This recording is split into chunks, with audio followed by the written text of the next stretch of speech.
Welcome to the Slop Farm. Enjoy the video.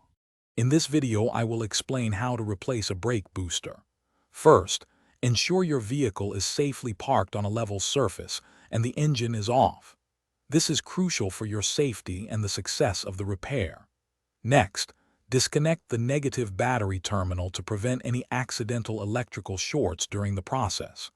Having your tools ready, like a good set of wrenches and sockets, will make the job much smoother. Remember to always prioritize safety by wearing gloves and eye protection throughout this repair. Now, let's move on to disconnecting the components.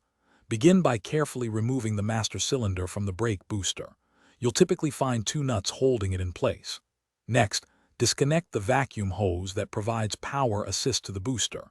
It usually connects to a check valve on the booster itself. Be prepared for a small amount of brake fluid to leak, so have your catch pan ready. This step ensures the master cylinder is safely out of the way for booster access. With the master cylinder out of the way, we can now focus on removing the old booster. Inside the passenger compartment under the dashboard, you'll need to locate and remove the 4 nuts that secure the booster to the firewall. This can be a bit tight, so patience is key. Next, disconnect the brake pedal push rod from the brake pedal arm. Once these are free, you can carefully pull the entire brake booster assembly out from the engine bay. Take a moment to inspect the firewall gasket for any wear. Finally, it's time for installation and testing. Carefully slide the new brake booster into place, ensuring the push rod aligns perfectly with the brake pedal arm.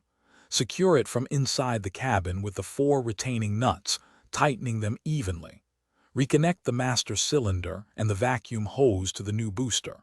The most critical final step is to thoroughly bleed your brake system to remove any air.